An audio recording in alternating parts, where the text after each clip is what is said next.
Apple has Amazon, Netflix and the Hollywood studios in its sights. That is clear after a frenetic summer hiring big TV chiefs, scouting out space in a famous Hollywood studio, and considering spending up to $5 billion £3.8 billion on the rights to distribute James Bond films.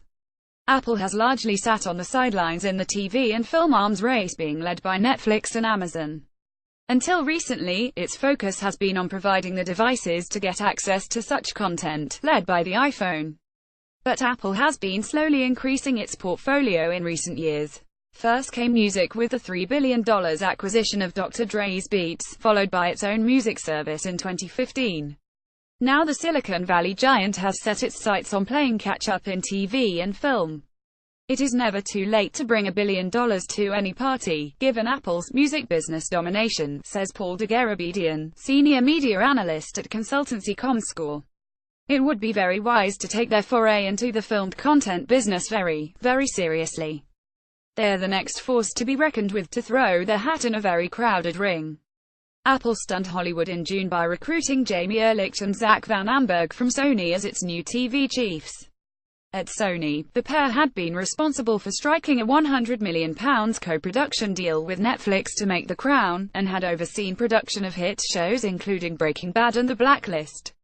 Earlier this month, it emerged Apple was laying down a marker in Hollywood by looking at taking space in California's Culver Studios, known for films such as Gone with the Wind and The Matrix. This followed the news that Apple has earmarked $1 billion over the next year to make at least 10 high-end TV shows. Apple has so far only dipped its toe into original programming, striking a deal to spin the popular Carpool Karaoke segment from James Corden's late-night US TV show into a 16-episode series featuring stars such as Will Smith. There was also Planet of the Apps, a sort of Dragon's Den featuring Gwyneth Paltrow, Will.i.am, Jessica Alba and entrepreneur Gary Vaynerchuk on a panel that sees developers compete for funding, that Apple Music made available in June. Also in development are documentaries about music industry Svengali, Sean P. Diddy Combs and Clive Davis, as well as a 6-part series on Dr. Dre.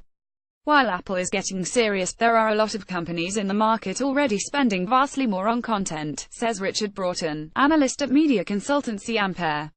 Apple's investment looks fairly slim next to the incumbents. If they really want to make a mark, it is a step in the right direction, but they'll need a few more billions on top to really compete.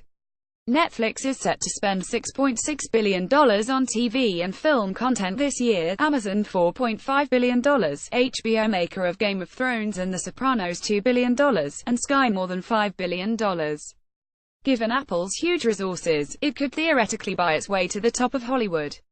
Apple has a stock value of around $830 billion, almost twice Jeff Bezos' Amazon $474 billion, 5 times Disney $168 billion, more than 10 times Netflix $77 billion and 15 times Rupert Murdoch's 21st Century Fox.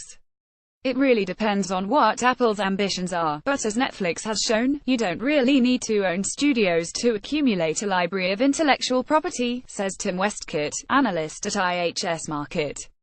You just need to make the right creative decisions and be prepared to take risks by fully funding new projects. Apple's expansion into entertainment follows a stated ambition that it wants to double the amount of revenues it receives from services such as Apple Music, iCloud and the App Store by 2021.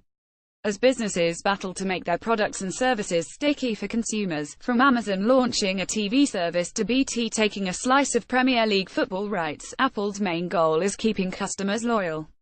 We can probably assume that content investments will be in support of the company's device sales, given how Apple has treated content and services in the past, effectively subsidizing them to encourage device usage, sales and loyalty, says Broughton.